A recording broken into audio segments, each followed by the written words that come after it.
Penasihat Ahli Kapolri Irjen Pol Purnawirawan Ariyanto Sutadi menyebut akan banyak yang ditetapkan sebagai tersangka dalam kasus ijazah palsu Joko Widodo. Menanggapi hal itu, pakar telematika Roy Suryo memberikan respons yang menyebut pernyataan itu sebagai upaya adu domba. Dikutip dari Tribun Solo, Roy Suryo menyayangkan pernyataan Ariyanto Sutadi yang dinilai sebagai upaya adu domba.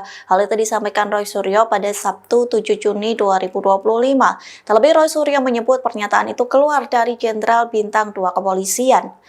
Lantas Roy Suryo turut menyindir sosok lain termasuk Ali Ngabalin. Pasalnya Ali Ngabalin yang vokal terhadap kasus tudingan ijazah palsu Jokowi, Ali Ngabalin pun dikenal sosok yang kontra dengan Roy Suryo terkait polemik ijazah Presiden ke-7 Republik Indonesia itu. Diketahui sebelumnya Ariyanto Sutadi yang beranggapan akan banyak tersangka di kasus ijazah Jokowi. Menurut Ariyanto, tudingan ijazah palsu Jokowi mengakibatkan beberapa tindak pidana, yaitu ujaran kebencian, fitnah, hingga provokasi. Ariyanto mengakui hingga saat ini polisi memang belum menetapkan satu tersangka dalam kasus tudingan ijazah palsu Jokowi. Yang menilai polisi sedang mencari bukti-bukti yang banyak untuk mencari adanya tindakan pidana.